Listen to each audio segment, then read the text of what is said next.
ਸਤਿ ਸ਼੍ਰੀ ਅਕਾਲ। ਤੁਸੀਂ ਦੇਖ ਰਹੇ ਹੋ ਪੰਜਾਬ ਮੇਲ ਯੂਐਸਏ ਟੀਵੀ। ਮੈਂ ਵਰੁਣ ਕੌਰ ਮਾਨ। ਖਬਰਾਂ ਦੇ ਬੁਲੇਟਿਨ ਦੇ ਵਿੱਚ ਤੁਹਾਡਾ ਸਵਾਗਤ। ਖਬਰਾਂ ਦੇ ਬੁਲੇਟਿਨ ਦੇ ਸਪਾਂਸਰ ਰੀਮੈਕਸ ਦੇ ਰੀਅਲਟਰ ਗੁਰਜਿਤਿੰਦਰ ਸਿੰਘ ਰੰਧਾਵਾ, ਜਿਨ੍ਹਾਂ ਤੋਂ ਤੁਸੀਂ ਹਰ ਤਰੀਕੇ ਦੀ ਪ੍ਰਾਪਰਟੀ ਖਰੀਦ ਤੇ ਵੇਚ ਸਕਦੇ ਹੋ। ਰੀਅਲ ਐਸਟੇਟ ਦੀ ਦੁਨੀਆ ਦੇ ਵਿੱਚ ਮੰਨਿਆ ਪ੍ਰਮੰਨਿਆ ਨਾਮ ਔਰ ਇਹਨਾਂ ਦੇ ਫੋਨ ਨੰਬਰ ਤੁਸੀਂ ਆਪਣੀ ਟੀਵੀ ਸਕਰੀਨ ਤੇ ਵੀ ਦੇਖ ਸਕਦੇ ਹੋ। ਹੁਣ ਪੇਸ਼ ਨੇ ਪਹਿਲਾਂ ਚੋਣਵੀਆਂ ਖਬਰਾਂ।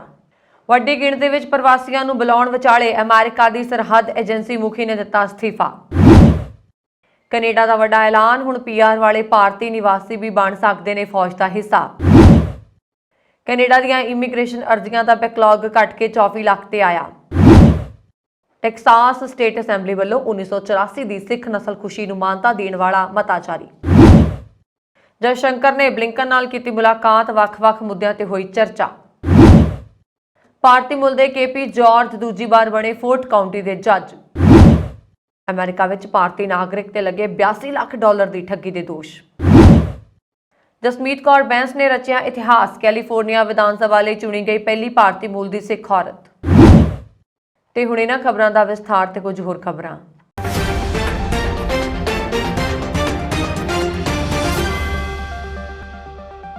ਮੈਕਸੀਕੋ ਤੋਂ ਵੱਡੀ ਗਿਣਤੀ ਵਿੱਚ ਪ੍ਰਵਾਸੀਆਂ ਦੇ ਦੇਸ਼ ਵਿੱਚ ਦਾਖਲੇ ਵਿਚਾਲੇ ਅਮਰੀਕੀ ਸਰਹੱਦੀ ਟੈਕਸਾਸ ਤੇ ਸਰਹੱਦ ਸੁਰੱਖਿਆ ਦੇ ਮੁਖੀ ਨੇ ਆਪਣੇ ਅਹੁਦੇ ਤੋਂ ਅਸਤੀਫਾ ਦੇ ਦਿੱਤਾ ਹੈ। ਕ੍ਰਿਸ ਮੈਂਗਸ ਨੇ ਸ਼ਨੀਵਾਰ ਨੂੰ ਰਾਸ਼ਟਰਪਤੀ ਜੋ ਬਾਈਡਨ ਨੂੰ ਆਪਣਾ ਅਸਤੀਫਾ ਸੌਂਪਦਿਆਂ ਕਿਹਾ ਕਿ ਪ੍ਰਸ਼ਾਸਨ ਦਾ ਹਿੱਸਾ ਬਣਨਾ ਉਹਨਾਂ ਲਈ ਇੱਕ ਵਿਸ਼ੇਸ਼ ਅਧਿਕਾਰ ਤੇ ਸਨਮਾਨ ਸੀ। ਵਾਈਟ ਹਾਊਸ ਦੇ ਪ੍ਰੈਸ ਸਕੱਤਰ ਕਰਾਈਨ ਜ਼ੀਨ ਪਿਆਰੇ ਨੇ ਕਿਹਾ ਕਿ ਬਾਈਡਨ ਨੇ ਮੈਂਗਸ ਦਾ ਅਸਤੀਫਾ ਕਬੂਲ ਕਰ ਲਿਆ ਹੈ। ਉਹਨਾਂ ਨੇ ਕਿਹਾ ਕਿ ਰਾਸ਼ਟਰਪਤੀ ਬਾਈਡਨ ਨੇ ਕਮਿਸ਼ਨਰ ਮੈਂਗਸਨ ਦੀ ਲਗਭਗ 40 ਸਾਲਾਂ ਦੀ ਸੇਵਾ ਤੇ ਅਮਰੀਕਾ ਦੇ 3 ਸ਼ਹਿਰਾਂ ਵਿੱਚ ਪੁਲਿਸ ਮੁਖੀ ਦੇ ਰੂਪ ਵਿੱਚ ਉਹਨਾਂ ਦੇ ਕਾਰਜਕਾਲ ਦੌਰਾਨ ਪੁਲਿਸ ਸੁਧਾਰ ਵਿੱਚ ਉਹਨਾਂ ਦੇ ਯੋਗਦਾਨ ਦੀ ਸਰਾਹਨਾ ਕੀਤੀ ਹੈ। 30 ਦਸੰਬਰ ਨੂੰ ਖਤਮ ਹੋਈ ਵਿੱਤੀ ਸਾਲ ਵਿੱਚ ਮੈਕਸੀਕੋ ਦੀ ਸਰਹੱਦ ਤੇ ਪ੍ਰਵਾਸੀਆਂ ਨੂੰ 23.8 ਲੱਖ ਵਾਰ ਰੋਕਿਆ ਗਿਆ, ਜੋ ਇੱਕ ਸਾਲ ਪਹਿਲਾਂ ਦੀ ਤੁਲਨਾ ਵਿੱਚ 37% ਜ਼ਿਆਦਾ ਹੈ। ਇਹ ਗਿਣਤੀ ਅਗਸਤ ਵਿੱਚ ਪਹਿਲੀ ਵਾਰ ਸਾਲਾਨਾ ਕੁੱਲ 20 ਲੱਖ ਨੂੰ ਪਾਰ ਕਰ ਗਈ ਤੇ 2019 ਚ ਡੋਨਾਲਡ ਟਰੰਪ ਦੇ ਰਾਸ਼ਟਰਪਤੀ ਅਹੁਦੇ ਦੌਰਾਨ ਦੇ ਸਰਵਉੱਚ ਪੱਧਰ ਤੋਂ ਦੁੱਗਣੇ ਤੋਂ ਵੱਧ ਹੈ। ਲਾਸ ਐਂਜਲਸ ਟਾਈਮਜ਼ ਨੇ ਸਭ ਤੋਂ ਪਹਿਲਾਂ ਅਲਟੀਮੇਟਮ ਤੇ ਖਬਰ ਦਿੱਤੀ ਸੀ। ਅਖਬਾਰ ਨੂੰ ਦਿੱਤੇ ਇੱਕ ਬਿਆਨ ਵਿੱਚ ਮੈਂਗਸਨ ਨੇ ਕਿਹਾ ਸੀਗਾ ਕਿ ਉਹਨਾਂ ਨੇ ਹੋਮਲੈਂਡ ਸਿਕਿਉਰਿਟੀ ਸੈਕਟਰੀ ਰੂਪ ਨਾਲ ਮਦਦ ਕਰਨ ਦੇ ਲਈ ਯੂਰਪ ਲਈ ਇੱਕ ਸਮਝੌਤੇ ਤੇ ਵਿਵਾਦ ਨੂੰ ਲੈ ਕੇ ਸਾਂਝਾ ਬਿਆਨ ਜਾਰੀ ਕੀਤਾ ਹੈ।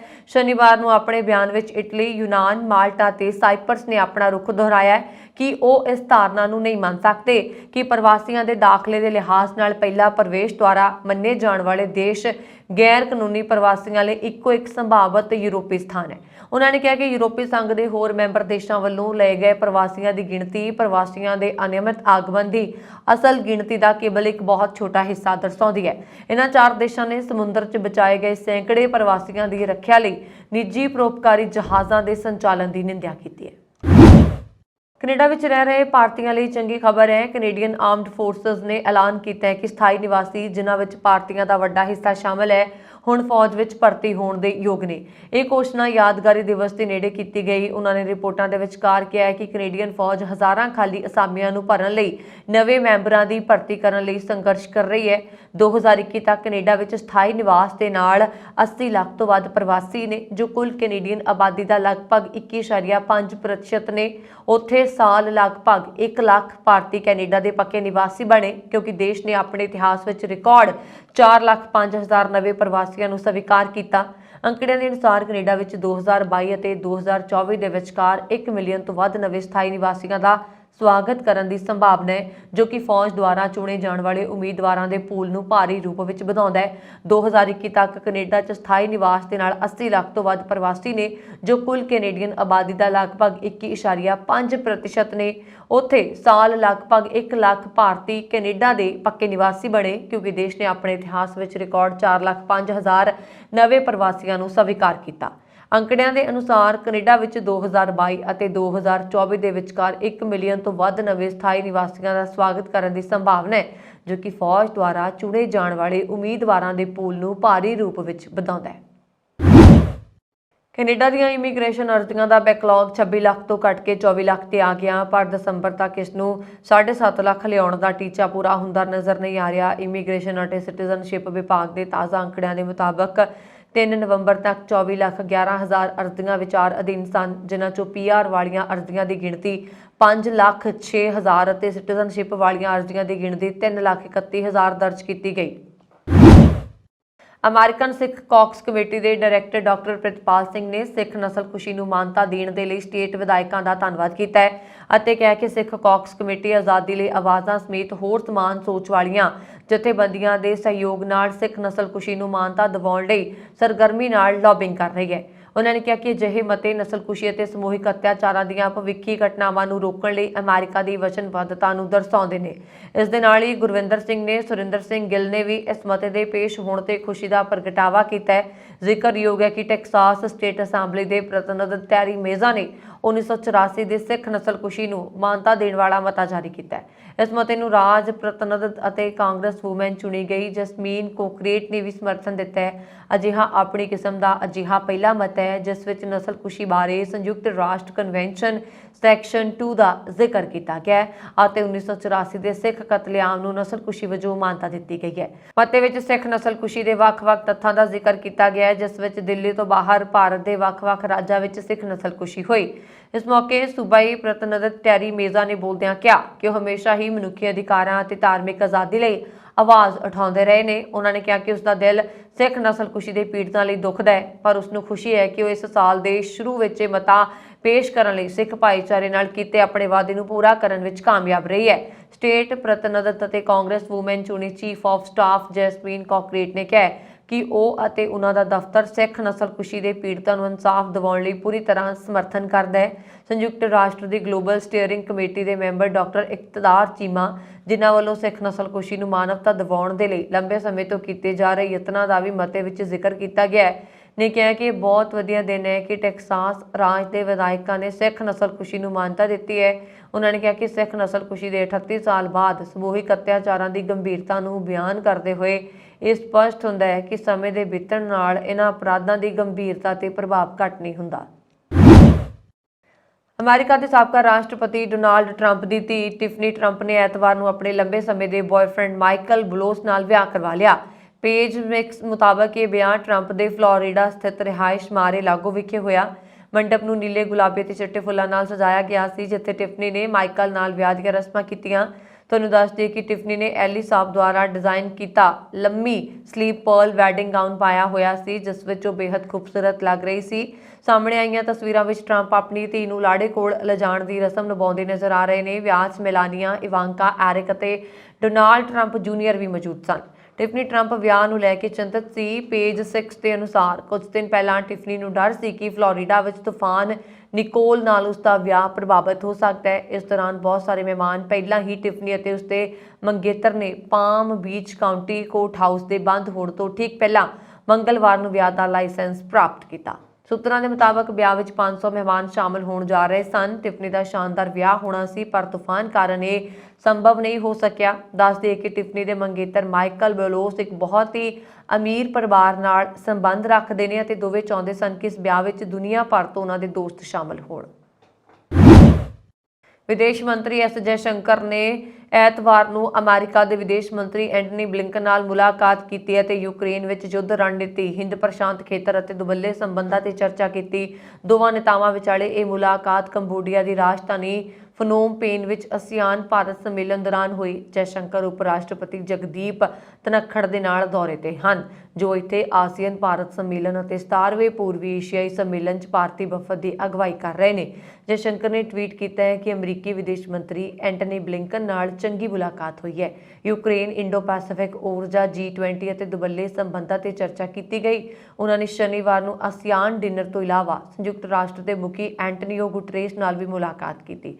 ਜੈਸ਼ੰਕਰ ਨੇ ਆਪਣੇ ਥਾਈ ਹਮਰੁਤਬਾ ਡੌਨ ਪ੍ਰਭੁਦੀਨਵਾਈ ਨਾਲ ਵੀ ਗੱਲਬਾਤ ਕੀਤੀ। ਉਹਨਾਂ ਨੇ ਕਿਹਾ ਕਿ ਥਾਈਲੈਂਡ ਦੇ ਉਪ ਪ੍ਰਧਾਨ ਮੰਤਰੀ ਅਤੇ ਵਿਦੇਸ਼ ਮੰਤਰੀ ਡੌਨ ਪ੍ਰਭਦੁਵਾਈਨ ਨਾਲ ਮੁਲਾਕਾਤ ਕਰਨਾ ਹਮੇਸ਼ਾ ਚੰਗਾ ਹੁੰਦਾ ਹੈ। ਅਸੀਂ ਸਾਡੀਆਂ ਸਾਂਝੀਆਂ ਖੇਤਰੀ ਚਿੰਤਾਵਾਂ ਤੇ ਆਸੀਆਨ ਨਾਲ ਮਜ਼ਬੂਤ ਸਾਂਝੇਦਾਰੀ ਬਾਰੇ ਚਰਚਾ ਕੀਤੀ। ਉਹਨਾਂ ਨੇ ਕਿਹਾ ਕਿ ਆਸੀਆਨ ਡਿਨਰ ਤੇ ਕੈਨੇਡੀਅਨ ਸਹਿਯੋਗੀਆਂ ਵਪਾਰ ਮੰਤਰੀ ਮੈਰੀ ਐਂਜੀ ਅਤੇ ਵਿਦੇਸ਼ ਮੰਤਰੀ ਮਾਹਲੇਨ ਜੌਲੀ ਨਾਲ ਵੀ ਮੁਲਾਕਾਤ ਕੀਤੀ। ਅੱਤਵਾਦ ਅਤੇ ਕੱਟੜਪੰਥ ਦਾ ਵਿਰੋਧ ਕਰਦੇ ਹੋਏ ਵਧੇਰੇ ਵਪਾਰ ਅਤੇ ਰਣਨੀਤਿਕ ਸਹਿਯੋਗ ਤੇ ਸਹਿਮਤ ਹੋਏ। ਜੈਸ਼ੰਕਰ ਨੇ ਸ਼ਨੀਵਾਰ ਨੂੰ ਕੈਨੇਡਾ, ਇੰਡੋਨੇਸ਼ੀਆ ਤੇ ਸਿੰਗਾਪੁਰ ਦੇ ਆਪਣੇ ਹਮਰੁਤਬਾ ਨਾਲ ਕਈ ਮੁੱਦਿਆਂ ਤੇ ਚਰਚਾ ਕੀਤੀ ਸੀ। ਭਾਰਤੀ ਮੂਲ ਦੇ ਅਮਰੀਕੀ ਡੈਮੋਕਰੇਟ KPG ਜਾਰਜ ਨੇ ਫੋਰਟ ਬੇਂਡ ਕਾਉਂਟੀ ਜੱਜ ਵਜੋਂ ਇੱਕ ਹੋਰ ਕਾਰਜਕਾਲ ਜਿੱਤ ਲਿਆ। ਉਹਨਾਂ ਨੂੰ ਕੁੱਲ ਵੋਟਾਂ ਦਾ 52% ਮਿਲਿਆ ਹੈ। ਜਿੱਤਣ ਤੋਂ ਬਾਅਦ ਕੇਰਲ ਦੇ ਰਹਿਣ ਵਾਲੇ ਜਾਰਜ ਨੇ ਕਿਹਾ ਕਿ ਉਹ ਜਨਤਾ ਦੀ ਪਸੰਦ ਲਈ ਧੰਨਵਾਦੀ ਹੈ। 57 ਸਾਲਾ ਡੈਮੋਕ੍ਰੇਟ ਨੇ ਰਿਪਬਲਿਕਨ ਵਿਰੋਧੀ ਟ੍ਰੇਵਰ ਨੇਲਜ਼ ਨੂੰ 52% ਵੋਟਾਂ ਨਾਲ ਹਰਾਇਆ ਅਤੇ ਦੂਜੀ ਵਾਰੀ ਜਿੱਤ ਹਾਸਲ ਕੀਤੀ।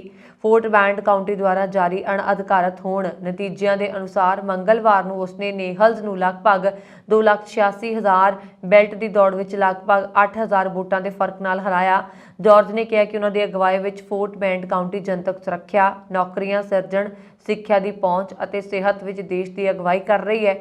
ਉਹਨਾਂ ਨੇ ਕਿਹਾ ਕਿ ਮੈਂ ਫੋਰਡ ਨੂੰ ਅੱਗੇ ਵਧਾਉਣ ਲਈ ਫੋਰਟ ਬੈਂਡ ਕਾਉਂਟੀ ਦੇ ਜੱਜ ਵਜੋਂ ਦੁਬਾਰਾ ਚੁਣੇ ਜਾਣ ਤੇ ਮਾਣ ਮਹਿਸੂਸ ਕਰ ਰਿਹਾ ਹਾਂ। ਅਗਲੇ 4 ਸਾਲ ਕਿਉਂਕਿ ਅਸੀਂ ਇਸ ਨੂੰ ਇਕਜੁੱਟਤਾ ਅਤੇ ਮਜ਼ਬੂਤ ਕਰਾਂਗੇ। ਉਸਨੇ ਅੱਗੇ ਕਿਹਾ ਕਿ ਅਸੀਂ ਆਪਣੇ ਦਫ਼ਤਰ ਵਿੱਚ ਜੋ ਚੰਗਾ ਕੰਮ ਕਰ ਰਹੇ ਹਾਂ ਉਸ ਨੂੰ ਜਾਰੀ ਰੱਖਾਂਗੇ। ਜਾਰਜ ਨੇ ਕਿਹਾ ਕਿ ਅਗਲੇ 4 ਸਾਲਾਂ ਲਈ ਉਸ ਦਾ ਮੁੱਖ ਟੀਚਾ ਫੋਰਟ ਬੈਂਡ ਕਾਉਂਟੀ ਦੇ ਨਿਵਾਸੀਆਂ ਦੇ ਜੀਵਨ ਨੂੰ ਬਿਹਤਰ ਬਣਾਉਣਾ ਹੈ। ਉਸਨੇ ਕਿਹਾ ਕਿ ਗਤੀਸ਼ੀਲਤਾ ਅਤੇ ਆਵਾਜਾਈ ਦਾ ਬੁਨਿਆਦੀ ਢਾਂਚਾ, ਜਨਤਕ ਸੁਰੱਖਿਆ ਅਤੇ ਐਮਰਜੈਂਸੀ ਪ੍ਰਬੰਧਨ ਅਤੇ ਜਵਾਬ ਉਹਨਾਂ ਦੀਆਂ ਤਰਜੀਹਾਂ ਵਿੱਚ ਸ਼ਾਮਲ ਨੇ।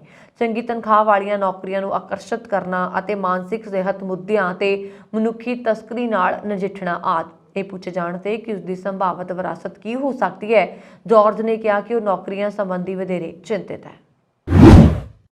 ਅਮਰੀਕੀ ਸਰਕਾਰ 40 ਸਾਲ ਦੇ ਭਾਰਤੀ ਨਾਗਰਿਕ ਅਭਿਸ਼ੇਕ ਕ੍ਰਿਸ਼ਨਨ ਦੀ ਭਾਲ ਕਰ ਰਹੀ ਹੈ, ਜੋ ਕਿ ਕੋਰੋਨਾ ਮਹਾਮਾਰੀ ਦੌਰਾਨ ਕਥਿਤ ਤੌਰ ਤੇ ਲੱਖਾਂ ਡਾਲਰ ਦੀ ਠੱਗੀ ਮਾਰ ਕੇ ਫਰਾਰ ਹੋ ਗਿਆ।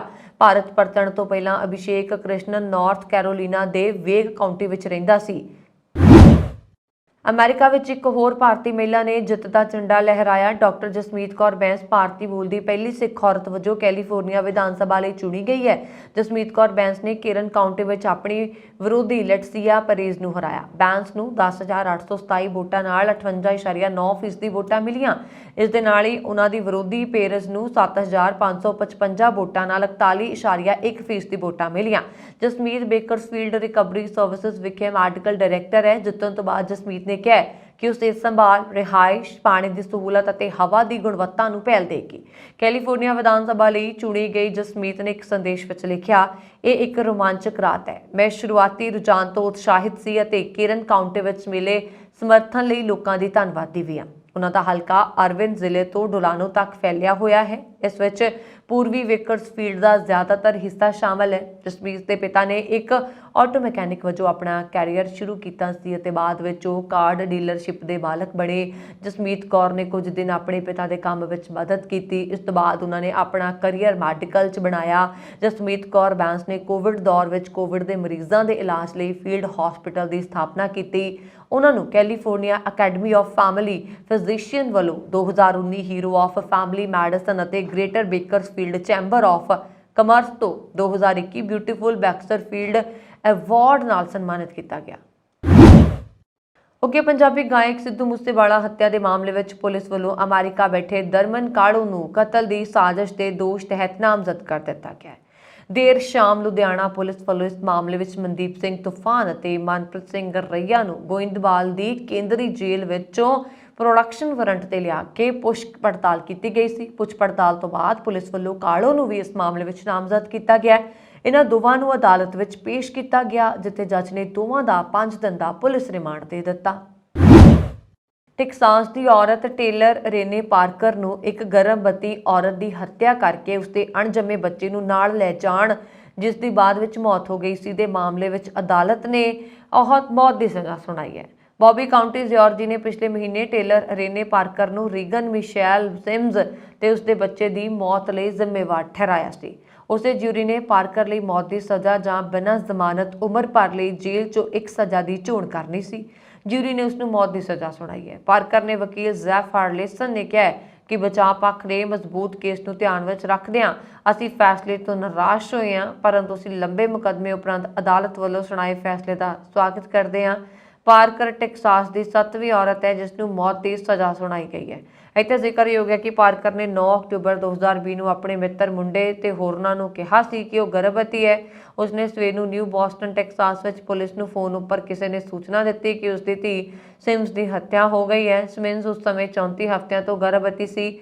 ਮੌਕੇ ਉੱਪਰ ਪੁੱਜੀ ਪੁਲਿਸ ਨੇ ਸਿਮਜ਼ ਦੇ ਪੇਟ ਉੱਪਰ ਇੱਕ ਵੱਡਾ ਕੱਟ ਵੇਖਿਆ ਤੇ ਉਸਦਾ ਬੱਚਾ ਪੇਟ ਵਿੱਚੋਂ ਗਾਇਬ ਸੀ। ਪੁਲਿਸ ਨੇ ਟ੍ਰੈਫਿਕ ਸਟਾਪ ਤੇ ਤਲਾਸ਼ੀ ਦੌਰਾਨ ਇੱਕ ਕਾਰ ਵਿੱਚ ਪਾਰਕਰ ਨੂੰ ਇੱਕ ਨਵਜੰਮੇ ਬੱਚੇ ਨਾਲ ਵੇਖਿਆ। ਪਾਰਕਰ ਤੇ ਬੱਚੇ ਨੂੰ ਹਸਪਤਾਲ ਲਿਜਾਇਆ ਗਿਆ ਤੇ ਹਸਪਤਾਲ ਦੇ ਸਟਾਫ ਨੇ ਇਸ ਗੱਲ ਦੀ ਪੁਸ਼ਟੀ ਕੀਤੀ ਕਿ ਪਾਰਕਰ ਨੇ ਕਿਸੇ ਬੱਚੇ ਨੂੰ ਜਨਮ ਨਹੀਂ ਦਿੱਤਾ। ਬਾਅਦ ਵਿੱਚ ਪਾਰਕਰ ਨੇ ਆਪਣਾ ਗੁਨਾਹ ਕਬੂਲ ਕਰ ਲਿਆ ਸੀ। ਅਮਰੀਕੀ ਸਿਆਸਤ ਵਿੱਚ ਪੰਜਾਬੀ ਮੂਲ ਦੇ ਸਿਆਸਤਦਾਨ ਸੋਨੀ ਧਾਲੀਵਾਲ ਨੇ 6ਵੀਂ ਵਾਰ ਲੈਥਰੋਪ ਸ਼ਹਿਰ ਦੇ ਮੇਅਰ ਬਣ ਕੇ ਨਵਾਂ ਇਤਿਹਾਸ ਸਿਰਜਿਆ। ਉਹ ਪਿਛਲੇ 20 ਸਾਲਾਂ ਤੋਂ ਇਸ ਸ਼ਹਿਰ 'ਚ ਖੂਬਸੂਰਤ ਬਣਾਉਣ ਲਈ ਲਗਾਤਾਰ ਮਿਹਨਤ ਕਰ ਰਹੇ ਨੇ। ਸਰਦਾਰ ਧਾਲੀਵਾਲ ਪਿਛਲੇ ਅਰਸੇ ਦੌਰਾਨ ਬਹੁਤਾ ਕਰਕੇ ਬਿਨਾਂ ਮੁਕਾਬਲਾ ਮੇਅਰ ਬਣਦੇ ਆਏ ਨੇ, ਜਦਕਿ ਇਸ ਵਾਰ ਉਹਨਾਂ ਨੇ ਆਪਣੇ ਵਿਰੋਧੀ ਜੌਨ ਨੂੰ 77.68% ਵੋਟਾਂ ਲੈ ਕੇ ਹਰਾਇਆ। ਸਰਦਾਰ ਧਾਲੀਵਾਲ ਨੇ ਇਹ ਦੱਸਿਆ ਹੈ ਕਿ ਉਹਨਾਂ ਨੇ ਲੈਥਰੋਪ ਸ਼ਹਿਰ ਵਿੱਚ ਆਧੁਨਿਕ ਸਹੂਲਤਾਂ ਵਾਲੇ ਪੁਲਿਸ ਸਟੇਸ਼ਨ ਦੀ ਸਥਾਪਨਾ ਕੀਤੀ ਸੀ ਤੇ ਉਹ ਲੈਥਰੋਪ ਸ਼ਹਿਰ ਦੇ ਵਾਸੀਆਂ ਦਾ ਧੰਨਵਾਦ ਕਰਦੇ ਨੇ, ਜਿਨ੍ਹਾਂ ਨੇ 2 ਦਹਾਕਿਆਂ ਦੇ ਸਮੇਂ ਤੋਂ ਉਹਨਾਂ ਦੇ ਕੰਮਕਾਜ ਤੇ ਭਰੋਸਾ ਪ੍ਰਗਟਾਇਆ ਹੈ। ਲੈਥਰੋਪ ਸ਼ਹਿਰ ਜੋ ਲਗਾਤਾਰ ਜ਼ਿਕਰਯੋਗ ਵਿਕਾਸ ਕਰ ਰਿਹਾ ਹੈ ਨੂੰ ਹੋਰ ਅੱਗੇ ਲੈ ਜਾਣ ਲਈ ਉਹ ਹਰ ਸੰਭਵ ਯਤਨ ਕਰਦੇ ਰਹਿਣਗੇ। ਇਹ ਵੀ ਜ਼ਿਕਰਯੋਗ ਹੈ ਕਿ ਸਰਦਾਰ ਸੋਨੀ ਧਾਲੀਵਾਲ ਜਿਨ੍ਹਾਂ ਸ਼ਹੀਦ ਭਗਤ ਸਿੰਘ ਨਗਰ ਜਾਨੀ ਕਿ ਜੋ ਕਿ ਉੱਥੋਂ ਦੇ ਨੇ ਨਾਲ ਉੱਥੇ ਸ਼ਹਿਰ ਬੰਗਾ ਲਾਗੇ ਪਿੰਡ ਲੰਗੇਰੀ ਦੇ ਜੰਮਪਲ ਨੇ ਅਤੇ ਸਿੱਖ ਨੈਸ਼ਨਲ ਕਾਲਜ ਬੰਗਾ ਦੇ ਵਿਦਿਆਰਥੀ ਰਹੇ ਨੇ। ਬੇहद ਨਿਮਰ ਸੁਭਾਅ ਵਾਲੇ ਸੋਨੀ ਧਾਲੀਵਾਲ ਦੀ ਇਸ ਜਿੱਤ ਦੇ ਸ਼ਹਿਰ ਵਾਸੀਆਂ ਨੇ ਖਾਸ ਕਰ ਵੱਡੀ ਗਿਣਤੀ 'ਚ ਰਹਿ ਰਹੇ ਪੰਜਾਬੀਆਂ 'ਚ ਖੁਸ਼ੀ ਤੇ ਉਤਸ਼ਾਹ ਦੀ ਲਹਿਰ ਹੈ। ਕੈਨੇਡਾ ਤੋਂ ਇੱਕ ਦੁੱਖ ਭਰੀ ਖਬਰ ਸਾਹਮਣੇ ਆਈ, ਜਿੱਥੇ ਅੰਤਰਰਾਸ਼ਟਰੀ ਕਬੱਡੀ ਖਿਡਾਰੀ ਸ਼ੇਰਾ ਅਠਵਾਲ ਦੀ ਅਚਾਨਕ ਮੌਤ ਹੋ ਗਈ। ਸ਼ੇਰਾ ਅਠਵਾਲ ਦੀ ਮੌਤ ਦੀ ਖਬਰ ਜਿਉਂ ਹੀ ਉਸਦੇ ਪਰਿਵਾਰ ਨੂੰ ਮਿਲੀ ਤਾਂ ਗੁਰਦਾਸਪੁਰ ਦੇ ਪਿੰਡ ਅਠਵਾਲ ਵਿਖੇ ਪਰਿਵਾਰ ਅਤੇ ਇਲਾਕੇ 'ਚ ਸੋਗ ਦੀ ਲਹਿਰ ਦੌੜ ਗਈ। ਕਬੱਡੀ ਖਿਡਾਰੀ ਸ਼ੇਰਾ ਅਠਵਾਲ ਦੇ ਇਸ ਤਰ੍ਹਾਂ ਅਚਾਨਕ ਦੁਨੀਆ ਛੱਡ ਜਾਣ ਨਾਲ ਪੂਰਾ ਪਰਿਵਾਰ ਸਹਿਮ ਅਤੇ ਗਮਗੀਨ ਹੈ। ਇਸ ਦੌਰਾਨ ਸ਼ੇਰੇ ਦੇ ਚਾਚੇ ਨੇ ਦੱਸਿਆ ਕਿ ਸ਼ੇਰੇ ਦਾ 1 ਸਾਲ ਪਹਿਲਾਂ ਵਿਆਹ ਹੋਇਆ ਸੀ ਅਤੇ ਕੁਝ ਦਿਨ ਪਹਿਲਾਂ ਹੀ ਪਿੰਡ 1.5 ਮਹੀਨੇ ਦੀ ਛੁੱਟੀ ਕੱਟ ਕੇ ਉਹ ਵਾਪਸ ਕੈਨੇਡਾ ਗਿਆ ਸੀ। ਉਹਨਾਂ ਨੇ ਦੱਸਿਆ ਕਿ ਪਰਿਵਾਰ ਲਈ ਬਹੁਤ ਦੁੱਖ ਵਾਲਾ ਸਮਾਂ ਹੈ। ਉਸਦੀ ਪੋਸਟਮਾਰਟਮ ਦੀ ਰਿਪੋਰਟ ਅਜੇ ਨਹੀਂ ਆਈ ਹੈ। ਉਸਦੀ ਮੌਤ ਤੋਂ ਬਾਅਦ ਅਸਲ ਕਾਰਨਾਂ ਦਾ ਹਾਲੇ ਪਤਾ ਨਹੀਂ ਲੱਗ ਸਕਿਆ ਕਿ ਮੌਤ ਕਿਉਂ ਹੋਈ ਹੈ। ਜ਼ਿਕਰਯੋਗ ਹੈ ਕਿ ਸ਼ੇਰਾ ਅਠਵਾਲ ਨੇ ਕਬੱਡੀ ਖੇਡ 'ਚ ਆਪਣੀ ਸ਼ਾਨਦਾਰ ਖੇਡ ਨਾਲ ਵੱਖਰੀ ਪਛਾਣ ਬਣਾ ਲਈ ਸੀ। ਭਾਰਤ ਅਤੇ ਪਾਕਿਸਤਾਨ ਦੇ ਬਟਵਾਰੇ ਦੌਰਾਨ ਅਨੇਕਾਂ ਲੋਕ ਆਪਣਿਆਂ ਤੋਂ ਵਿਛੜ ਗਏ ਸੀ, ਜਿਨ੍ਹਾਂ ਵਿੱਚੋਂ ਕੁਝ ਪਾਕਿਸਤਾਨ ਵਾਲੇ ਪਾਸੇ ਰਹਿ ਗਏ ਅਤੇ ਕੁਝ ਭਾਰਤ ਵਾਲੇ ਪਾਸੇ ਰਹਿ ਗਏ। ਪਰ ਰੱਬ ਦੇ ਰੰਗ ਦੇਖੋ, ਬਹੁਤ ਸਾਰੇ ਲੋਕ ਇੰਨੇ ਲੰਬੇ ਅਰਸੇ ਮਗਰੋਂ ਵੀ ਆਪਣੇ ਵਿਛੜੇ ਭੈਣ ਭਰਾਵਾਂ ਨੂੰ ਮਿਲ ਰਹੇ ਨੇ। ਅਜਿਹਾ ਇੱਕ ਮਾਮਲਾ ਪਾਕਿਸਤਾਨ ਸਥਿਤ ਮੰਡੀ ਬੂਰੇਵਾਲਾ ਤੋਂ ਸਾਹਮਣੇ ਆਇਆ ਹੈ, ਜਿੱਥੇ ਇੱਕ ਵਾਇਰਲ ਵੀਡੀਓ ਨੇ 82 ਸਾਲਾ ਮਨਮੋਹਨ ਸਿੰਘ ਨੂੰ 65 ਸਾਲਾਂ ਤੋਂ ਵਿਛੜੀ ਆਪਣੀ ਭੈਣ ਅਤੇ ਹੋਰ ਪਰਿਵਾਰਕ ਮੈਂਬਰਾਂ ਨਾਲ ਮਿਲਾ ਦਿੱਤਾ। ਇਹ ਤਸਵੀਰਾਂ ਪਾਕਿਸਤਾਨ ਵਿੱਚ ਮੁੰਡੀ ਬੁਰੇਵਾਲਾ ਦੇ ਇੱਕ ਪਿੰਡ ਦੀਆਂ ਨੇ, ਜਿੱਥੋਂ ਦੇ ਰਹਿਣ ਵਾਲੇ ਅਬਦੁਲ ਖਾਲਿਕ ਨੇ 1947 ਦੇ ਵਿਛੜੇ ਲੋਕਾਂ ਦੇ ਮੇਲ ਮਿਲਾਪ ਹੋਣ ਦੀਆਂ ਵੀਡੀਓਜ਼ ਦੇਖ ਕੇ ਆਪਣੀ ਵੀ ਇੱਕ ਵੀਡੀਓ ਬਣਾ ਕੇ ਸੋਸ਼ਲ ਮੀਡੀਆ ਤੇ ਵਾਇਰਲ ਕੀਤੀ ਤਾਂ ਜੋ ਉਸਨੂੰ ਵੀ ਉਸਦੇ ਆਪਣੇ ਪਛਾਣ ਸਕਣ, ਕਿਉਂਕਿ ਉਹ ਵੀ ਦੇਸ਼ ਦੀ ਵੰਡ ਵੇਲੇ ਪਾਕਿਸਤਾਨ 'ਚ ਰਹਿ ਗਿਆ ਸੀ ਅਤੇ ਉਸਦਾ ਨਾਮ ਮਨਮੋਹਨ ਸਿੰਘ ਹੁੰਦਾ ਸੀ। ਅਬਦੁਲ ਦੀ ਇਸ ਵੀਡੀਓ ਨੂੰ ਦੇਖ ਕੇ ਕੈਨੇਡਾ ਵਿੱਚ ਰਹਿ ਰਹੀ ਉਹਨਾਂ ਦੀ ਭੈਣ ਨਿਰਮਲ ਕੌਰ ਨੇ ਝੱਟ ਆਪਣੇ 75 ਸਾਲਾਂ ਤੋਂ ਵਿਛੜੇ ਹੋਏ ਭਰਾ ਨੂੰ ਪਛਾਣ ਲਿਆ ਔਰ ਇਸ ਮਗਰੋਂ ਨਿਰਮਲ ਕੌਰ ਤੁਰੰਤ ਕੈਨੇਡਾ ਤੋਂ ਆਪਣੇ ਪਤੀ ਅਤੇ ਹੋਰ ਰਿਸ਼ਤੇਦਾਰਾਂ ਸਮੇਤ ਪਾਕਿਸਤਾਨ ਪੁੱਜੀ ਅਤੇ ਆਪਣੇ ਭਰਾ ਨਾਲ ਮੁਲਾਕਾਤ ਕੀਤੀ। ਓਨਟਾਰੀਓ ਵਿੱਚ ਜਾਲੀ ਕਰੰਸੀ ਦੇ ਰੈਕਟ ਦਾ ਪਰਦਾਫਾਸ਼ ਕਰਦਿਆਂ ਆਰਸੀਐਮਪੀ ਨੇ ਭਾਰਤੀ ਮੂਲ ਦੇ ਨੌਜਵਾਨ ਸਣੇ 3 ਜਾਣਿਆਂ ਨੂੰ ਗ੍ਰਿਫਤਾਰ ਕੀਤਾ ਹੈ। $100 ਮੁੱਲ ਵਾਲੇ ਜਾਲੀ ਨੋਟ ਛਾਪੇ ਜਾਣ ਦੀ ਸੂਹ ਮਿਲਣ ਤੇ ਆਰਸੀਐਮਪੀ ਵੱਲੋਂ ਬੀਤੇ ਜੂਨ ਵਿੱਚ ਪੜਤਾਲ ਆਰੰਭੀ ਗਈ ਅਤੇ ਬਰਿੰਗਟਨ ਮਾਰਕਮ ਨੇ ਵੈਲਵਲ ਨਾਲ ਸੰਬੰਧਿਤ ਸ਼ੱਕੀਆਂ ਨੂੰ ਕਾਬੂ ਕਰਨਾ ਸਫਲ ਰਹੀ। ਕੈਨੇਡਾ ਦੇ ਨਿਊਫਾਊਂਡਲੈਂਡ ਸੂਬੇ ਵਿੱਚ 600 ਸਾਲ ਪੁਰਾਣੇ ਇੱਕ ਸੋਨੇ ਦਾ ਸਿੱਕਾ ਮਿਲਿਆ। ਨਿਊਫਾਊਂਡਲੈਂਡ ਸਰਕਾਰ ਦੇ ਪੁਰਾਤਤਵ ਵਿਗਿਆਨੀ ਜਿਮੀ ਬ੍ਰੇਕ ਨੇ ਦੱਸਿਆ ਕਿ ਐਡਵਰਡ ਹਾਈਨਸ ਨਾਂ ਦੇ ਇੱਕ ਵਿਅਕਤੀ ਵੱਲੋਂ ਉਸਨੂੰ ਇੱਕ ਸਿੱਕੇ ਦੀ ਤਸਵੀਰ ਭੇਜੀ ਗਈ ਹੈ ਤੇ ਉਸਨੇ ਦੇਖਿਆ ਕਿ ਇਹ ਸਿੱਕਾ ਸਮੁੰਦਰ ਕਿਨਾਰੇ ਤੋਂ ਮਿਲਿਆ। ਜਦੋਂ ਉਸ ਤੋਂ ਇਹ ਸਿੱਕਾ ਮੰਗਵਾ ਕੇ ਇਸ ਦੀ ਡੂੰਘਾਈ ਨਾਲ ਜਾਂਚ ਕੀਤੀ ਗਈ ਤਾਂ ਪਤਾ ਲੱਗਾ ਕਿ ਇਹ ਸੋਨੇ ਦਾ ਸਿੱਕਾ 1422 ਤੋਂ 1427 ਈਸਵੀ ਦੌਰਾਨ ਇੰਗਲੈਂਡ ਦੀ ਰਾਜਧਾਨੀ ਲੰਡਨ ਵਿਖੇ ਬਣਾਇਆ ਗਿਆ ਸੀ ਤੇ ਇਸ ਉੱਪਰ ਉਸ ਵੇਲੇ ਦੇ ਇੰਗਲੈਂਡ ਦੇ ਸ਼ਾਸਕ ਹੈਨਰੀ ਵੀ ਕੁਆਟਰ ਨੋਬਲ ਦੇ ਚਿਹਰੇ ਦੀ ਤਸਵੀਰ ਛਾਪੀ ਹੋਈ ਹੈ। ਇਸ ਦੀ ਕੀਮਤ ਇੱਕ ਸੀਲਿੰਗ ਤੇ 8 ਪੈਂਸ ਸੀ। ਹੈਨਰੀ ਵੀ 1422 ਤੋਂ 1461 ਤੱਕ ਕਿੰਗ ਆਫ ਇੰਗਲੈਂਡ ਤੇ ਲਾਰਡ ਆਫ ਆਇਰਲੈਂਡ ਰਹੇ ਸਨ। ਵਰਣਨਯੋਗ ਹੈ ਕਿ ਲੰਡਨ ਤੇ ਨਿਊਫਾਊਂਡਲੈਂਡ ਦਰਮਿਆਨ 3439 ਕਿਲੋਮੀਟਰ ਦਾ ਫਾਸਲਾ ਹੈ ਤੇ ਵਿਚਕਾਰ ਸਮੁੰਦਰ ਪੈਂਦਾ ਹੈ। ਇਹ ਸਿੱਕਾ ਉੱਥੇ ਕਿਵੇਂ ਪਹੁੰਚਿਆ ਇੱਕ ਬੁਝਾਰਤ ਬਣਿਆ ਹੋਇਆ ਹੈ, ਕਿਉਂਕਿ ਜੋਹਨ ਕੇਬਟ ਪਹਿਲਾ ਵਿਅਕਤੀ ਸੀ ਜਿਹੜਾ 1497 ਵਿੱਚ ਇੰਗਲੈਂਡ ਤੋਂ ਨਿਊਫਾਊਂਡਲੈਂਡ ਪਹੁੰਚ ਗਿਆ ਸੀ। ਵੈਨਕੂਵਰ ਦੇ ਅੰਤਰਰਾਸ਼ਟਰੀ ਹਵਾਈ ਅੱਡੇ ਤੇ ਪਹੁੰਚੇ ਕੁਝ ਮੁਸਾਫਰਾਂ ਵਿੱਚ ਉਸ ਸਮੇਂ ਅਫੜਾ ਤਫੜੀ ਫੈਲ ਗਈ ਜਦੋਂ ਉਹਨਾਂ ਨੇ ਉੱਥੇ 2 ਚੂਹਿਆਂ ਨੂੰ ਵੇਖਿਆ ਤੇ ਉਹਨਾਂ ਨੂੰ ਦੇਖ ਕੇ ਇੱਧਰ ਉੱਧਰ ਦੌੜਨ ਲੱਗੇ ਤੇ ਇੱਕ ਮੁਸਾਫਰ ਨੇ ਤਾਂ ਚੂਹੇ ਦੇਖ ਕੇ ਉੱਚੀ ਆਵਾਜ਼ ਵਿੱਚ ਰੌਲਾ ਪਾਉਣਾ ਸ਼ੁਰੂ ਕਰ ਦਿੱਤਾ। ਇਸ ਮੌਕੇ ਤੇ ਹਿਲਜ਼ ਨਾਂ ਦੇ ਯਾਤਰੀ ਨੇ ਉਹਨਾਂ ਦੀ ਤਸਵੀਰ ਖਿੱਚ ਲਈ ਅਤੇ ਹਵਾਈ ਅੱਡੇ ਦੇ ਅੰਦਰ ਗੇਟ ਨੰਬਰ D54 ਨੇੜੇ ਮਿਲ ਰਹੇ ਜੋ ਇਹ ਕਿੱਥੋਂ ਤੇ ਕਿਵੇਂ ਆਏ ਨੇ ਇਸ ਬਾਰੇ ਜਾਂਚ ਕੀਤੀ ਜਾ ਰਹੀ ਹੈ। ਹਵਾਈ ਅੱਡੇ ਦੇ ਅਧਿਕਾਰੀਆਂ ਦਾ ਕਹਿਣਾ ਹੈ ਕਿ ਯਾਤਰੀਆਂ ਤੇ ਕਾਮਿਆਂ ਦੀ ਸਿਹਤ ਤੇ ਸੁਰੱਖਿਆ ਦਾ ਖਿਆਲ ਰੱਖਣਾ ਉਹਨਾਂ ਦੀ ਜ਼ਿੰਮੇਵਾਰੀ ਹੈ ਤੇ ਇਹਨਾਂ ਚੋਆਂ ਬਾਰੇ ਡੂੰਘਾਈ ਨਾਲ ਜਾਂਚ ਕੀਤੀ ਜਾਏਗੀ। ਲੰਡਨ ਤੋਂ ਵੱਡੀ ਗਿਣਤੀ ਵਿੱਚ ਸਿੱਖ ਪਾਕਿਸਤਾਨ ਸਥਿਤ ਗੁਰੂ ਧਾਮਾਂ ਦੀ ਯਾਤਰਾ ਕਰਨ ਪਹੁੰਚੇ ਸਨ। ਇੱਥੇ ਉਹਨਾਂ ਨੇ ਵੱਖ-ਵੱਖ ਗੁਰੂ ਧਾਮਾਂ ਦੇ ਦਰਸ਼ਨ ਕੀਤੇ। ਵਰਜਨ ਐਟਲਾਂਟਿਕ ਜਹਾਜ਼ ਦੇ ਕੈਪਟਨ ਜਸਪਾਲ ਸਿੰਘ ਨੇ ਨਨਕਾਣਾ ਸਾਹਿਬ ਯਾਤਰਾ ਤੋਂ ਵਾਪਸੀ ਸਮੇਂ ਜਥੇ ਦੇ ਆਗੂ ਦੇ ਅਖੰਡ ਕੀਰਤਨੀ ਜਥੇ ਦੇ ਸਤਿਕਾਰਯੋਗ ਸਰਦਾਰ ਜਸਵੰਤ ਸਿੰਘ ਰੰਧਾਵਾ ਨੂੰ ਲਾਹੌਰ ਤੇ ਹੀਥਰੋ ਲਈ ਰਵਾਨਾ ਹੋਣ ਤੋਂ ਪਹਿਲਾਂ ਅਰਦਾਸ ਕਰਨ ਲਈ ਕਿਹਾ। ਇਸ ਮੌਕੇ ਤੇ ਸਰਦਾਰ ਜਸਵੰਤ ਸਿੰਘ ਰੰਧਾਵਾ ਨੇ ਗੁਰੂ ਨੂੰ ਹਾਜ਼ਰ ਨਾਜ਼ਰ ਜਾਣ ਕੇ ਜਹਾਜ਼ ਤੇ ਸਮੂਹ ਯਾਤਰੀਆਂ ਦੀ ਯਾਤਰਾ ਸਫਲ ਹੋਣ ਦੀ ਅਰਦਾਸ ਕਰਕੇ ਜਹਾਜ਼ ਨੂੰ ਲੰਡਨ ਲਈ ਰਵਾਨਾ ਕੀਤਾ ਗਿਆ। ਟਵਿੱਟਰ ਦੇ ਨਵੇਂ ਮਾਲਕ ਐਲਨ ਮਸਕ ਪਿਛਲੇ ਕੁਝ ਸਮੇਂ ਤੋਂ ਆਪਣੇ ਫੈਸਲਿਆਂ ਕਾਰਨ ਚਰਚਾ 'ਚ ਨੇ। ਐਲਨ ਮਸਕ ਨੇ ਕੁਝ ਦਿਨ ਪਹਿਲਾਂ ਐਲਾਨ ਕੀਤਾ ਸੀਗਾ ਕਿ ਟਵਿੱਟਰ ਨੂੰ ਬਲੂ ਟਿਕ ਲਈ $8 ਦਾ ਭੁਗਤਾਨ ਕਰਨਾ ਪਏਗਾ। ਹਾਲਾਂਕਿ ਲੋਕਾਂ ਨੇ ਐਲਨ ਮਸਕ ਦੇ ਇਸ ਫੈਸਲੇ ਤੇ ਸਵਾਲ ਖੜੇ ਕੀਤੇ ਨੇ। ਇੰਨਾ ਹੀ ਨਹੀਂ, ਟਵਿੱਟਰ ਨੇ ਫਰਜ਼ੀ ਖਾਤਿਆਂ ਦੀ ਗਿਣਤੀ ਵਧਣ ਤੋਂ ਬਾਅਦ $8 ਸਬਸਕ੍ਰਿਪਸ਼ਨ ਪ੍ਰੋਗਰਾਮ ਨੂੰ ਫਿਲਹਾਲ ਰੋਕ ਦਿੱਤਾ ਹੈ। ਇਸ ਦੌਰਾਨ ਐਲਨ ਮਸਕ ਨੇ ਸਬਸਕ੍ਰਿਪਸ਼ਨ ਪ੍ਰੋਗਰਾਮ ਬਾਰੇ ਅਹਿਮ ਜਾਣਕਾਰੀ ਦਿੱਤੀ ਹੈ। ਐਲਨ ਮਸਕ ਨੇ ਟਵੀਟ ਕੀਤਾ ਹੈ ਕਿ ਜਲਦੀ ਹੀ ਟਵਿੱਟਰ ਇਹ ਪਛਾਣ ਕਰਨ ਦੇ ਯੋਗ ਹੋਏਗਾ ਕਿ ਅਸਲ ਵਿੱਚ ਕਿਹੜੇ ਹੋਰ ਟਵਿੱਟਰ ਖਾਤੇ ਉਸ ਨਾਲ ਜੁੜੇ ਹੋਏ ਨੇ। ਇੱਕ ਹੋਰ ਟਵੀਟ ਵਿੱਚ ਮਸਕ ਨੇ ਵੀ ਮੰਨਿਆ ਹੈ ਕਿ ਕਈ ਦੇਸ਼ਾਂ ਵਿੱਚ ਟਵਿੱਟਰ ਦੀ ਸਪੀਡ ਬਹੁਤ ਘੱਟ ਹੈ। ਉਹਨਾਂ ਨੇ ਇਸ ਦੇ ਲਈ ਉਹਨਾਂ ਦੇਸ਼ਾਂ ਤੋਂ ਮੁਆਫੀ ਵੀ ਮੰਗੀ ਹੈ। ਮਸਕ ਨੇ ਟਵੀਟ ਕੀਤਾ ਹੈ ਕਿ ਕਈ ਦੇਸ਼ਾਂ 'ਚ ਟਵਿੱਟਰ ਦੇ ਸੁਪਰ ਸਲੋ ਹੋਣ ਦੇ ਲਈ ਮੈਂ ਮੁਆਫੀ ਮੰਗਣਾ ਚਾਹੁੰਦਾ ਹਾਂ। ਮਸਕ ਨੇ ਕਿਹਾ ਕਿ ਇਹਨਾਂ ਦੇਸ਼ਾਂ 'ਚ ਐਪ ਇੰਨੀ ਹੌਲੀ ਕੰਮ ਕਰਦੀ ਹੈ ਕਿ ਪੋਸਟ ਪਾਉਣ ਵਿੱਚ ਕਾਫੀ ਟਾਈਮ ਲੱਗ ਜਾਂਦਾ ਹੈ। ਤੁਹਾਨੂੰ ਦੱਸ ਦਈਏ ਕਿ ਟਵਿੱਟਰ ਨੇ ਫਰਜ਼ੀ ਅਕਾਊਂਟ ਕਾਰਨ ਸ਼ੁੱਕਰਵਾਰ ਨੂੰ ਆਪਣਾ $8 ਸਬਸਕ੍ਰਿਪਸ਼ਨ ਪ੍ਰੋਗਰਾਮ ਬੰਦ ਕਰ ਦਿੱਤਾ ਸੀ। ਹਾਲਾਂਕਿ ਟਵਿੱਟਰ ਦੀ ਪੇਡ ਵੈਰੀਫਿਕੇਸ਼ਨ ਸਰਵਿਸ ਅਗਲੇ ਹਫ਼ਤੇ ਤੋਂ ਫਿਰ ਤੋਂ ਸ਼ੁਰੂ ਹੋ ਸਕਦੀ ਹੈ। ਇਹ ਜਾਣਕਾਰੀ ਖੁਦ ਐਲਨ ਮਸਕ ਨੇ ਟਵਿੱਟਰ ਤੇ ਇੱਕ ਸਵਾਲ ਯੂਜ਼ਰ ਵੱਲੋਂ ਪੁੱਛੇ ਗਏ ਸਵਾਲ ਦੇ ਜਵਾਬ ਵਿੱਚ ਦਿੱਤੀ ਹੈ। ਤੁਰਕੀ ਦੇ ਇਸਤਾਂਬੁਲ ਵਿੱਚ ਵੱਡੇ ਆਤਮਘਾਤੀ ਹਮਲੇ ਵਿੱਚ ਸ਼ਾਮਲ ਇੱਕ ਦੋਸ਼ੀ ਨੂੰ ਗ੍ਰਿਫਤਾਰ ਕਰ ਲਿਆ ਗਿਆ ਹੈ। ਰਾਜ ਸੰਚਾਲਤ ਅਨਾਦੋਲੂ ਏਜੰਸੀ ਨੇ ਅੰਗਰੇਜ਼ੀ ਭਾਸ਼ਾ ਦੇ ਟਵਿੱਟਰ ਅਕਾਊਂਟ ਦੇ ਅਨੁਸਾਰ ਗ੍ਰਹਿ ਮੰਤਰੀ ਸੁਲੇਮਾਨ ਸੋਇਲੂ ਨੂੰ ਸੋਮਵਾਰ ਨੂੰ ਕਿਹਾ ਕਿ ਇਸਤਾਂਬੁਲ 'ਚ ਬੰਬ ਧਮਾਕਾ ਕਰਨ ਵਾਲੇ ਵਿਅਕਤੀ ਨੂੰ ਪੁਲਿਸ ਨੇ ਗ੍ਰਿਫਤਾਰ ਕਰ ਲਿਆ ਹੈ। ਔਰ ਇੱਥੇ ਇਹ ਵੀ ਜ਼ਿਕਰਯੋਗ ਹੈ ਕਿ ਐਤਵਾਰ ਦੀ ਸ਼ਾਮ ਨੂੰ ਇਸਤਾਂਬੁਲ ਦੇ ਮੱਧ-ਸ਼ੇਕ ਵਿਅਸਤ ਇਲਾਕੇ 'ਚ ਜ਼ੋਰਦਾਰ ਧਮਾਕਾ ਹੋਇਆ। ਇਸ ਧਮਾਕੇ 'ਚ ਘੱਟੋ-ਘੱਟ 6 ਲੋਕਾਂ ਦੀ ਮੌਤ ਹੋ ਗਈ ਅਤੇ 81 ਲੋਕ ਜ਼ਖਮੀ ਹੋ ਗਏ। ਹਮਲੇ ਤੋਂ ਬਾਅਦ ਅਲ ਜਜ਼ੀਰਾ ਨੇ ਸੂਤਰਾਂ ਦੇ ਹਵਾਲੇ ਨਾਲ ਆਪਣੀ ਰਿਪੋਰਟ 'ਚ ਦਾਅਵਾ ਕੀਤਾ ਹੈ ਕਿ ਹਮਲੇ 'ਚ 3 ਲੋਕ ਸ਼ਾਮਲ ਸਨ, ਜਿਨ੍ਹਾਂ 'ਚ ਇੱਕ ਔਰਤ ਅਤੇ 2 ਨੌਜਵਾਨ ਨੇ। ਹਮਲੇ ਤੋਂ ਬਾਅਦ ਇਲਾਕੇ 'ਚ ਲੱਗੇ CCTV ਫੁਟੇਜ ਨੂੰ ਸਕੈਨ ਕੀਤਾ ਗਿਆ। ਇਸ ਵਿੱਚ ਧਮਾਕੇ ਵਾਲੀ ਥਾਂ ਤੇ ਗਲੀ ਦੇ ਅੰਦਰ ਬੈਗ ਸੁੱਟ ਕੇ ਇੱਕ ਸ਼ੱਕੀ ਔਰਤ ਨੂੰ ਬਾਹਰ ਨਿਕਲਦੇ ਦੇਖਿਆ ਗਿਆ। ਕੁਝ ਮਿੰਟਾਂ ਬਾਅਦ ਜ਼ੋਰਦਾਰ ਧਮਾਕਾ ਹੋਇਆ। ਮੰਨਿਆ ਜਾ ਰਿਹਾ ਹੈ ਕਿ ਇਸ ਬੈਗ ਵਿੱਚ ਬੰਬ ਸੀ। ਕਾਰਨੀਵਲ ਕੰਪਨੀ ਦੇ ਕਰੂਜ਼ ਜਹਾਜ਼ ਮੈਜੈਸਟਿਕ ਪ੍ਰਿੰਸੈਸ ਕਰੂਜ਼ ਸ਼ਿਪ ਤੇ 800 ਯਾਤਰੀਆਂ ਦੇ ਕੋਰੋਨਾ ਪੋਜ਼ਿਟਿਵ ਪਾਏ ਜਾਣ ਤੋਂ ਬਾਅਦ ਸ਼ਨੀਵਾਰ ਨੂੰ ਸਿਡਨੀ ਵਿੱਚ ਰੋਕ ਦਿੱਤਾ ਗਿਆ। ਜਹਾਜ਼ ਜਿਸ ਨੇ 3300 ਯਾਤਰੀਆਂ ਦੇ 1300 ਚਾਲਕ ਦਲ ਦੇ ਮੈਂਬਰਾਂ ਨਾਲ ਨਿਊਜ਼ੀਲੈਂਡ ਤੋਂ ਰਵਾਨਾ ਕੀਤਾ ਸੀ, ਸ਼ਨੀਵਾਰ ਸਵੇਰੇ ਸਿਡਨੀ ਬੰਦਰਗਾਹ ਤੇ ਡੌਕ ਕੀਤਾ ਗਿਆ। ਸਿਡਨੀ ਆਸਟ੍ਰੇਲੀਆ ਦੇ ਸਭ ਤੋਂ ਆਬਾਦੀ ਵਾਲੇ ਰਾਜ ਨਿਊ ਸਾਊਥ ਵੇਲਜ਼ ਦੀ ਰਾਜਧਾਨੀ ਹੈ। ਰਿਪੋਰਟ ਦੇ ਮੁਤਾਬਕ ਕੰਪਨੀ ਨੇ ਜਹਾਜ਼ ਦੇ ਸਿਡਨੀ 'ਚ ਰੋਕਣ ਦੀ ਪੁਸ਼ਟੀ ਕੀਤੀ ਹੈ। ਸਾਲ 2020 ਵਿੱਚ ਵੀ ਨਿਊ ਸਾਊਥ ਵੇਲਜ਼ ਵਿੱਚ ਰੂਬੀ ਪ੍ਰਿੰਸੈਸ ਕਰੂਜ਼ ਸ਼ਿਪ ਵਿੱਚ ਇੱਕ ਕਰੋਨਾ ਧਮਾਕਾ ਹੋਇਆ, ਜਿਸ ਵਿੱਚ 28 ਲੋਕਾਂ ਦੀ ਮੌਤ ਹੋ ਗਈ ਅਤੇ 900 ਲੋਕ ਸੰਕਰਮਿਤ ਪਾਏ ਗਏ ਨੇ। ਭਾਰਤੀ ਮੂਲ ਦੇ ਸਿੱਖ ਅਮਰ ਸਿੰਘ ਨੂੰ ਹੜ੍ਹ, ਝਾੜੀਆਂ ਦੀ ਅੱਗ, ਸੋਕੇ ਅਤੇ ਕੋਵਿਡ-19 ਮਹਾਮਾਰੀ ਨਾਲ ਪ੍ਰਭਾਵਿਤ ਭਾਈਚਾਰੇ ਦੀ ਸਹਾਇਤਾ ਕਰਨ ਦੇ ਲਈ New South Wales Australian of the year award ਨਾਲ ਸਨਮਾਨਿਤ ਕੀਤਾ ਗਿਆ ਹੈ। 41 ਸਾਲ ਦੇ ਸਿੰਘ ਟਰਬਨ ਸਟਾਰ ਆਸਟ੍ਰੇਲੀਆ ਦੇ ਸੰਸਥਾਪਕ ਅਤੇ ਪ੍ਰਧਾਨ ਨੇ। ਇੱਕ ਚੈਰਿਟੀ ਸੰਸਥਾ ਜੋ ਵਿੰਗਿਤਿੰਗੀ ਭੋਜਨ ਦੀ ਸੁਰੱਖਿਆ, ਬੇਘਰੀ ਅਤੇ ਕੁਦਰਤੀ ਆਫਤਾਂ ਤੋਂ ਪ੍ਰਭਾਵਿਤ ਲੋਕਾਂ ਦੀ ਸਹਾਇਤਾ ਕਰਦੀ ਹੈ। ਟਰਬਨ ਸਟਾਰ ਆਸਟ੍ਰੇਲੀਆ ਨੇ ਪਿਛਲੇ ਹਫ਼ਤੇ ਟਵੀਟ ਕੀਤਾ ਸੀਗਾ ਕਿ ਸਾਡੇ ਪ੍ਰਧਾਨ ਅਤੇ ਸੰਸਥਾਪਕ ਨੂੰ ਇਸ ਹਫ਼ਤੇ NSW ਲੋਕਲ ਹੀਰੋ ਨਾਮਜ਼ਦ ਕੀਤਾ ਗਿਆ ਸੀ।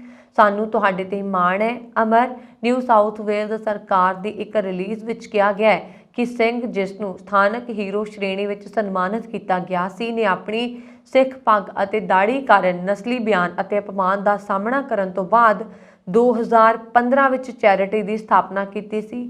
ਬਹੁ ਸੱਭਿਆਚਾਰਵਾਦ ਅਤੇ ਅੰਤਰ ਸੰਵਾਦ ਦੇ ਇੱਕ ਮਜ਼ਬੂਤ ਵਕੀਲ ਸਿੰਘ ਨੇ ਕਿਹਾ ਕਿ ਇੱਕ ਸਾਥੀ ਨੇ ਮੈਨੂੰ ਕਿਹਾ ਸੀਗਾ ਕਿ ਮੈਂ ਅੱਤਵਾਦੀ ਦੀ ਤਰ੍ਹਾਂ ਲੱਗਦਾ। ਆਪਣੀ ਦੈਨਿਕ ਰੁਟੀਨ ਵਿੱਚ ਬਾਹਰ ਬਾਰੇ ਜਾਣ ਦੌਰਾਨ ਸੜਕ ਤੇ ਅਜਨਬੀਆਂ ਨੇ ਮੇਰੇ ਤੋਂ ਪੁੱਛਿਆ ਕਿ ਮੈਂ ਬੰਬ ਲਿਜਾ ਰਿਹਾ ਜਾਂ ਮੈਂ ਆਪਣੀ ਪੱਗ ਹੇਠਾਂ ਕੁਝ ਲੁਕੋ ਕੇ ਰੱਖਿਆ। ਉਹਨਾਂ ਨੇ ਅੱਗੇ ਕਿਹਾ ਕਿ ਮੈਂ ਚਾਹੁੰਦਾ ਸੀਗਾ ਕਿ ਆਸਟ੍ਰੇਲੀਅਨ ਸਿੱਖਾਂ ਨੂੰ ਅਜਿਹੇ ਲੋਕਾਂ ਵਜੋਂ ਵੇਖਣ ਜਿਨ੍ਹਾਂ ਤੇ ਉਹ ਭਰੋਸਾ ਕਰ ਸਕਦੇ ਨੇ ਅਤੇ ਲੋੜ ਦੇ ਸਮੇਂ ਉਹਨਾਂ ਵੱਲ ਮੁੜ ਸਕਦੇ ਨੇ। ਪਾਕਿਸਤਾਨ ਦੇ ਸਾਬਕਾ ਪ੍ਰਧਾਨ ਮੰਤਰੀ ਇਮਰਾਨ ਖਾਨ ਦੀ ਹੱਤਿਆ ਦੀ ਕੋਸ਼ਿਸ਼ ਤੇ ਪਾਕਿਸਤਾਨ ਦੀ ਸਰਕਾਰ ਨੂੰ ਸੌਂਪੀ ਗਈ ਖੁਫੀਆ ਏਜੰਸੀ ਦੀ ਰਿਪੋਰਟ ਵਿੱਚ ਕਿਹਾ ਗਿਆ ਹੈ ਕਿ ਇਸ ਵਿੱਚ ਕੋਈ ਸਾਜ਼ਿਸ਼ ਸ਼ਾਮਲ ਨਹੀਂ ਹੈ ਤੇ ਇਸ ਨੂੰ ਲੇਨ ਵੁਲਫ ਇਕੱਲੇ ਵਿਅਕਤੀ ਦਾ ਕਾਰਾ ਜਿਸ ਨੂੰ ਕਿਹਾ ਜਾ ਸਕਦਾ ਹੈ ਹਮਲਾ ਦੱਸਿਆ ਗਿਆ ਹੈ। ਰਿਪੋਰਟ ਵਿੱਚ ਕਿਹਾ ਗਿਆ ਕਿ ਰੈਲੀ 'ਚ ਹਮਲਾਵਰ ਦੇ ਕਿਸੇ ਹੋਰ ਸਹਿਯੋਗੀ ਦਾ ਅਜੇ ਤੱਕ ਪਤਾ ਨਹੀਂ ਲੱਗਾ। ਇੱਕ ਹਮਲਾਵਰ ਨੇ ਪਾਕਿਸਤਾਨ ਤਹਿਰੀਕ-ਏ-ਇਨਸਾਫ ਦੇ ਮੁਖੀ ਇਮਰਾਨ ਖਾਨ ਅਤੇ ਹੋਰ ਨੇਤਾਵਾਂ ਨੂੰ ਲੈ ਕੇ ਜਾ ਰਹੇ ਕੰਟੇਨਰ ਤੇ ਗੋਲੀਆਂ ਚਲਾਈਆਂ। ਇਸ ਵਿੱਚ ਇਮਰਾਨ ਖਾਨ ਸਮੇਤ 13 ਲੋਕ ਜ਼ਖਮੀ ਹੋਏ ਨੇ ਅਤੇ ਇੱਕ ਵਰਕਰ ਦੀ ਮੌਤ ਹੋ ਗਈ ਹੈ। ਹਮਲਾਵਰ ਮੁਹੰਮਦ ਨਵੀਦ ਨੂੰ ਘਟਨਾ ਸਥਾਨ ਤੇ ਪਿਸਤੌਲ ਸਮੇਤ ਫੜ ਲਿਆ ਗਿਆ ਸੀ। ਰਿਪੋਰਟ ਵਿੱਚ ਕਿਹਾ ਗਿਆ ਕਿ ਹੁਣ ਤੱਕ ਮੁਹੱਈਆ ਜਾਣਕਾਰੀ ਦੇ ਆਧਾਰ ਤੇ ਨਵੀਦ ਇੱਕ ਸਵੈ ਪ੍ਰੇਰਿਤ ਹਮਲਾਵਰ ਸੀ। ਇਹ ਸਨ ਹੁਣ ਤੱਕ ਦੀਆਂ ਖਬਰਾਂ। ਮੈਨੂੰ ਬਰਨ ਕੌਰ ਮਾਨ ਨੂੰ ਦਿਓ ਆਗਿਆ। ਹੋਰ ਖਬਰਾਂ ਦੇ ਲਈ ਸਾਡਾ YouTube ਚੈਨਲ ਪੰਜਾਬ ਮੇਲ USA TV ਜ਼ਰੂਰ ਸਬਸਕ੍ਰਾਈਬ ਕਰੋ। ਸ਼ੁਕਰੀਆ। ਸਤਿ ਸ਼੍ਰੀ ਅਕਾਲ।